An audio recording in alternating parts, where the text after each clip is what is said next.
नमस्कार दोस्तों, स्वागत है आप सभी का Prajapati study point YouTube channel पर। सो फ्रेंड्स, आज की वीडियो में हम आपके लिए लेकर आए हैं टॉप 500 क्वेश्चन की नेक्स्ट सीरीज। ये हमारा पार्ट लगभग भी 9 या 10वां पार्ट है। तो इसके अंदर हम इंपॉर्टेंट क्वेश्चन जानेंगे, तो इस वीडियो को अंत तक जरूर देखें। और वीडियो को आपने लाइक नहीं किया तो वीडियो को लाइक कर दीजिए। वीडियो आपके लिए इंपॉर्टेंट होने वाली है। इसमें हम वो क्वेश्चन करेंगे जो प्रीवियस ईयर में आए हुए क्वेश्चन है, ठीक है। सो ऐसे ही क्वेश्चन आपके एग्जाम के अंदर पूछे जाएंगे। X square minus L X plus M is equal to 0 के मूलों का अंतर 1 हो यदि। इसमें आपसे देखिए कंडीशन दी है कि X square minus L X plus M is equal to 0 के मूलों का अंतर यदि 1 हो तो कंडीशन कौन कौन सी फॉलो कर सकता है। ऑप्शन आपको दिए हुए मिलेंगे, ठीक है। तो आपको क्या करना है, सबसे पहले पहला मूल मान लेना अल्फा और दूसरा कितना मान लेना, अल्फा प्लस 1। तो इनका योग निकालो, तो इनका योग 2 alpha plus 1 is equal to क्या आ जाएगा, एल, ठीक है। इनका गुणा करो तो अल्फा प्लस ये आपके पास आ जाएगा। दो कंडीशंस आपकी बनेंगी। पहली कंडीशन क्या बनेगी, यहाँ से आप अल्फा की वैल्यू निकाल सकते हैं। या देखिए, ये आपके पास दो कंडीशंस इस तरह से बनेंगी, मूलों का जो योग है ना, इससे एल की वैल्यू कुछ ना कुछ जरूर निकलेगी। यहाँ से आप मान लीजिए आपने अल्फा की ये वैल्यू निकाली और इसमें आपने उसको पुट कर दिया, यानी alpha square plus alpha is equal to M. यहाँ पर आप इस अल्फा की वैल्यू पुट कर सकते हैं। ये मैंने यहाँ पर पुट कर दिया। देखिए ये कितना मेरा आ गया, आयोटा माइनस 1 का square upon 4 iota minus 1 upon 2 is equal to M. इसे जब आप कंप्लीट सॉल्व करोगे तो iota square plus 1 minus 2 alpha, two alpha, इसे आप कंप्लीट करोगे 2 आयोटा, सॉरी, ठीक है। उसके बाद ये आपका यहाँ पर क्या दिया हुआ है, अल्फा, ठीक है, ये अल्फा। तो आगे देखिए, क्वेश्चन राइटिंग में थोड़ी सी मिस्टेक हो गई। देखिए यहाँ पर आप इस वाली लाइन को भूल जाइए, ठीक है, इसमें मिस्टेक है। यहाँ से मैंने इस वैल्यू निकाली और अल्फा की वैल्यू को मैंने पुट कर दिया, ठीक है। अल्फा की वैल्यू क्या है, आयोटा माइनस 1/2। तो आयोटा माइनस 1/2 का whole square iota minus 1/2 is equal to M. ऐसे आप कंप्लीट सॉल्व करोगे तो आपके पास एक इक्वेशन बन के आएगी, L square minus 1 is equal to 4m, क्योंकि अल्फा तो गायब हो जाएगा, हमने वैल्यू रख दी। और ये आ जाएगा आपके पास L square is equal to 4m plus 1। आपको जिस भी ऑप्शन में ये मिले वो ऑप्शन आपको क्लिक कर देना है। बस थोड़ा सा इसमें कैलकुलेशन का थोड़ा सा ध्यान रखना पड़ेगा। नेक्स्ट क्वेश्चन देखिए, अच्छा क्वेश्चन है, प्रीवियस ईयर का क्वेश्चन है। Tan theta is equal to M upon M plus 1 तथा tan phi is equal to M plus 1 upon M हो तो टेन थीटा प्लस फाई क्या होगा। तो सिंपली आपको करना क्या है, इसमें टेन थीटा प्लस फाई वाला फॉर्मूला लगा देना है, ठीक है।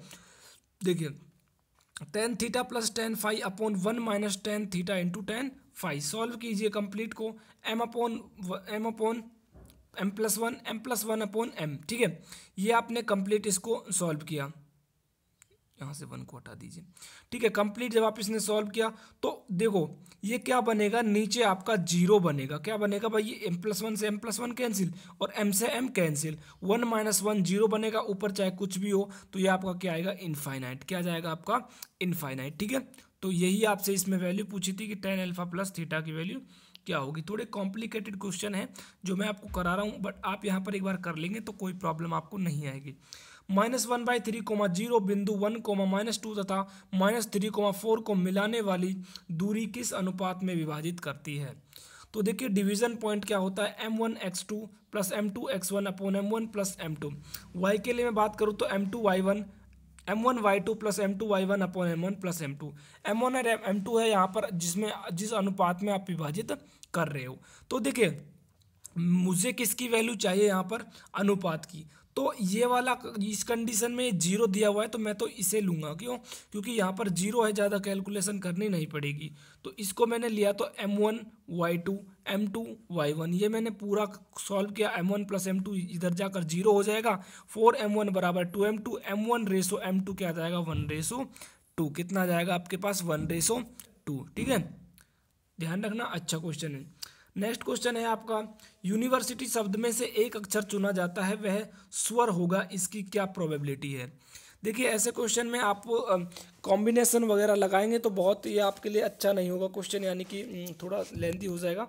आपको ट्रिक से इसको करना है। टोटल वर्ड कितने हैं इसके अंदर, 10। कितने वर्ड हैं, 10। टोटल वोवेल कितने हैं, 4, बस 4/10 इतना सा कर देना है। अब आप इसके अंदर परमुटेशन लगाते, पहले टोटल वर्ड्स को इनको करते, बहुत ज़्यादा आपके लिए कॉम्प्लिकेटेड हो जाता। बिल्कुल आपको ऐसे ही करना है, 2/5 आपका राइट आंसर के रूप में आ जाता है। तो चलते हैं गाइस नेक्स्ट क्वेश्चन की ओर, देखते हैं क्या है। सो नेक्स्ट क्वेश्चन देखिए, x1 1 x0 x+1 x+2 x+3 is equal to 0 हो तो नंबर ऑफ रूट यानी कि इसके कितने मूल होंगे। इनमें आपको ज्ञात करना है कि इसमें कितने मूल होंगे। तो सबसे पहले आपको कुछ भी नहीं करना, आपको इसे सॉल्व करना ही पड़ेगा। बिल्कुल इजी वे से आप इसे सॉल्व कर सकते हैं, इसमें ऐसा कोई कॉम्प्लिकेशन नहीं है। जब आप इसे सॉल्व करेंगे तो एक्स क्यू, ये आपके पास इक्वेशन आएगी x³ + 2x² - 2x is equal to 0। यहाँ से आपने x कॉमन लिया, x² + 2x - 2 is equal to 0। तो देखो ये क्वाड्रेटिक इक्वेशन है, तो इसके कितने मूल होंगे, 2। कितने मूल होंगे, 2। और एक आपका x बराबर 0 हो जाएगा, यानी टोटल मूल कितने आ जाएंगे आपके, 2 + 1 बराबर 3। टोटल कितने मूल होंगे, 3। एनडीए 2013 या 14 के अंदर ये क्वेश्चन पूछा गया है। If F X is equal to root of X हो तो f25/f9 + f16 की वैल्यू क्या होगी। बिल्कुल इजी है, कुछ नहीं है। f रूट एक्स है तो आपको इसकी वैल्यू कितनी, 5, इसकी वैल्यू कितनी, 3, इसकी वैल्यू कितनी, 4, तो 5/7 आपका आंसर आ जाता है। ऐसे ही क्वेश्चन आपको एग्जाम में देखने को मिलेंगे। देखिए नेक्स्ट देखिए, cosec a + cot a is equal to 5/2 हो तो tan a क्या होगा। अब यहाँ पर आपको थोड़ा सा इसके बारे में डीपली सोचना पड़ेगा, ठीक है। कोसेक ए मैंने लिख दिया और मैंने इस कोट ए को इधर भेज दिया, 5/2 - कोट ए। इसका मैंने दोनों तरफ स्क्वायर करा तो कितना गया, 25/4 cot square A - 5 cot A. 1 + cot square A, मैं कोसेक स्क्वायर को क्या लिख सकता हूँ, 1 + कोट स्क्वायर है 25/4। ऑलरेडी यहाँ पर कोट स्क्वायर है, कोट स्क्वायर ऐसे कोट स्क्वायर है कैंसिल, और यहाँ पर -5 कोट ए बच जाता। तो देखिए ये कितना बचेगा, 5 cot A is equal to इधर आके कितना बच जाएगा, 21/4। तो कोट ए की वैल्यू कितनी बचेगी आपके पास, 21/20। कितनी बचेगी, 21/20। अब यहाँ से आपसे पूछी क्या, tan है इसके बिल्कुल रिवर्स होता है, इसके रिवर्स होता है तो आप इसे उल्टा कर देंगे, कितना जाएगा, 20/21। tan ए की वैल्यू कितनी आ गई, 20/21। नेक्स्ट क्वेश्चन देखिए, tan alpha is equal to cos 11 degree - sin 11 degree upon cos 11 degree + sin 11 degree हो तो अल्फा की वैल्यू क्या होगी। अल्फा की आपसे वैल्यू पूछी है, cos 11 - sin 11 upon cos 11 + sin 11। करना क्या है आपको, ऊपर नीचे cos 11 से ऊपर नीचे भाग देंगे, हम क्या करेंगे, भाग देंगे। तो आप देखिए यहाँ पर आपने क्या, तो ये 1 बन गया, 1 माइनस ये क्या बनेगा आपके पास, tan 11 degree upon 1 + tan 11 degree. ठीक है, यहाँ तक समझ में आया। 1 को मैं लिख सकता हूँ tan 45 और ये tan 11 है ही। नीचे 1 को 1 प्लस क्या लिख सकता हूँ मैं, यहाँ पर 1 की जगह क्या लिख सकता हूँ, इंटू में 1 है ना, उसकी जगह tan 45। तो क्या बन गया मेरे पास, tan 45 - 11 डिग्री। कितना बन गया, tan 45 - 11, tan -b का फॉर्मूला है, तो tan 34 डिग्री आपके पास आ जाता है आंसर। ठीक है, तो उसने tan अल्फा की वैल्यू अपने पास 34 है, तो अल्फा की वैल्यू कितनी आ जाएगी आपके पास, 34 डिग्री, 34 डिग्री, राइट। ये क्वेश्चन एयरफोर्स में आया था। देखिए भाई, समीकरण 4x² + 3x + 7 is equal to 0 के मूल अल्फा और बीटा हो तो 1/अल्फा + 1/बीटा की वैल्यू क्या होगी। एनडीए के अंदर भी कई बार पूछा हुआ है। देखो सबसे पहले तो आपको पता होना चाहिए 1/अल्फा + 1/बीटा मुझे दिया तो है, लेकिन मुझे इसका क्या करना है। तो आपको इसका एलसीएम ले लेना है, तो ऊपर आ जाएगा बीटा + अल्फा, नीचे आ जाएगा अल्फा इंटू बीटा। मूलों का योग करो तो -3/4 आता है, मूलों का मल्टीप्लाई करो तो कितना आता है, 7/4। इतना समझ में आया। अब क्या करना है आपको, डायरेक्ट जो वैल्यू दी है आपको उसे पुट कर देंगे, तो -3/7 आपके पास आंसर आ जाता है। नेक्स्ट क्वेश्चन बहुत अच्छा क्वेश्चन है, ध्यान से देखना। y is equal to x - x² + x³ - x⁴ हो तो x की वैल्यू क्या होगी। देखो इसमें क्या है कि ये इनफाइनाइट तक आपकी सीरीज जा रही है, कहाँ तक जा रही है, इनफाइनाइट तक। तो उसके लिए मैंने फॉर्मूला बताया था आपको, s infinite is equal to a/1 - r। s infinite की वैल्यू क्या है, y is equal to x - 1/1 + x। भाई आपका जो r की वैल्यू कितनी है, माइनस है, तो ये प्लस हो जाएगा। यहाँ से मैंने इसको y is equal to x - yx, और यहाँ से इसे इसका करके जिस तरह से हम इन्वर्स निकालते हैं ऐसे निकाल के मैंने x की वैल्यू निकाल दी, x is equal to y/1 - y। तो ये आपका राइट आंसर आ जाता है। नेक्स्ट क्वेश्चन बहुत अच्छा क्वेश्चन है, देखिए hyperbola X square upon 16 minus Y square upon 9 is equal to 1 के बिंदु 8,3√3 पर अभिलंब का समीकरण क्या होगा, यानी कि नॉर्मल का इक्वेशन आपसे पूछा है। तो देखिए अभिलंब का समीकरण पहली बात तो होता क्या है, Y minus Y one is equal to -1 upon X, X minus x1, ठीक है। तो सबसे पहले आपको इसके अंदर से इसकी क्या निकालनी, स्लोप, ढाल, प्रवणता, ठीक है। प्रवणता जब आप निकालोगे तो आपने इसका अवकलन किया, इसका भी अवकलन किया, तो यहाँ से प्रवणता 8,√3 पॉइंट पर जब आप निकालोगे तो प्रवणता आपके पास कितनी आ जाएगी, √3/2। कितनी प्रवणता आ जाएगी आपके पास, √3/2। ये प्रवणता आ गई।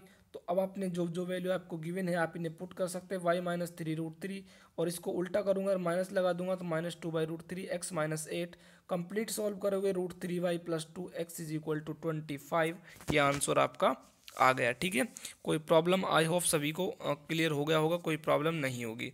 नेक्स्ट क्वेश्चन देखिए, वेक्टर दिया हुआ है 2i cap, 6j cap, 3k cap तथा इनके बीच एंगल क्या हुआ। कई बार ऐसे क्वेश्चन करा चुका हूँ और ऐसे क्वेश्चन आते हैं एग्जाम में, ठीक है। तो A B is equal A dot B is equal to A B cos theta. यहाँ पर देखो सबसे पहले मुझे किसकी वैल्यू निकालनी है, ए बी की। ए बी की वैल्यू निकालने के लिए 2 12 दूनी 24, 6 चौका 24, 24 से 24 कैंसिल, प्लस 9। और इसको देखो इनका दोनों का मोड जब मैं निकालूंगा तो कितना आएगा, देखिए ये आ जाएगा आपका, इसका 40 और 9 49, 7 इसका आएगा, 13 इसका आएगा, यानी theta is equal to cos inverse 9 upon 13 into 7। Cos inverse is equal to 9/91 आपका राइट आंसर आ जाता है, ठीक है। तो बस इतना सा करना था आपको, बाकी क्वेश्चन में जो ज़्यादातर देखने को कुछ भी नहीं था। गाइज नेक्स्ट क्वेश्चन कट गया है दूसरी स्लाइड में, तो उसमें क्या दिया आपको, 2 इक्वेशंस दी है सरल लाइन, और उसमें आपसे बोला है कि ये बोथ आर क्या होंगी, परपेंडिकुलर, क्या होंगी, परपेंडिकुलर होंगी। तो आपसे इसमें पूछा है के की वैल्यू क्या होगी, के या ए की जो भी आपको दी है, A1 A2 B1 B2 C1 C2 आपको जो भी वैल्यू गिवन है उसमें रख देनी थी। परपेंडिकुलर के लिए कंडीशन होती है, ए की वैल्यू आपके पास -5 आ जाती है। नेक्स्ट देखिए, उस समांतर चतुर्भुज का क्षेत्रफल ज्ञात करो जिसकी आसन भुजा यानी कि जो विकर्ण है वो क्या है, i cap minus 2j cap plus 3k cap plus दूसरा है ना जो वो 2i cap plus j cap minus 4k cap हो। तो क्षेत्रफल क्या होता है, a और b का क्रॉस प्रोडक्ट। करना क्या है, कुछ भी नहीं करना, क्रॉस प्रोडक्ट कर दो दोनों का। ये मैंने यहाँ पर इनको लिख दिया है और इनका क्रॉस प्रोडक्ट मैंने यहाँ पे कर दिया, ठीक है। तो ये कितना आ जाता है मेरे पास 5√6। आप खुद से एक बार ट्राई कीजिए, सॉल्व कीजिए, हो जाएगा, कोई बड़ी बात नहीं है। नेक्स्ट देखिए, नेक्स्ट आपसे बोला है इकाई सदिश आपसे पूछा है जो कि ए सदिश तथा बी सदिश पर लंब है। तो ए सदिश is equal to I cap minus 2j cap plus 3k cap तथा बी सदिश is equal to 3i cap plus j cap minus 2k cap हो।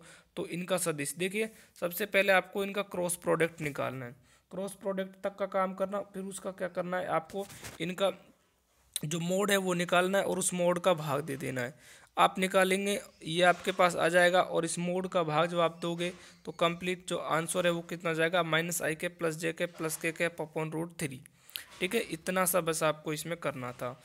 अगला क्वेश्चन है, इंपॉर्टेंट क्वेश्चन है, ध्यान से देखना। इंडिया के अंदर आया हुआ है, एयरफोर्स में, नेवी में आ सकता है। यदि कोई रेखा एक्स अक्ष, वाई अक्ष व जेड अक्ष के साथ क्रम से अल्फा बीटा व गामा कोण बनाती है तो इसकी वैल्यू क्या होगी, cos 2 alpha, cos 2 beta, cos 2 gamma. देखो cos 2 अल्फा को क्या लिख सकता हूँ मैं, 2 cos square alpha -1, 2 cos square beta -1, 2 cos square gamma -1। तो देखो यहाँ पर ये कितना हो जाएगा, -1 -1 -1 -3 आ जाएगा आगे, और 2 इनमें से कॉमन आ जाएगा, 2 cos square alpha, cos square beta, cos square gamma. इसकी वैल्यू क्या होती है, 1 होती है। क्या होती है, 1 होती है। तो मेरे पास जो वैल्यू है इसकी कितनी आ गई, -1। कितनी आ गई, -1। तो गाइज आज के वीडियो में बस इतना ही। आई होप ये वीडियो सभी लोगों को पसंद आई होगी। ये वीडियो प्लीज़ पसंद आए हो तो वीडियो को लाइक करें और अपने दोस्तों के साथ शेयर करें। मिलते हैं आपको नेक्स्ट वीडियो में, तब तक के लिए सभी को जय हिंद, जय भारत।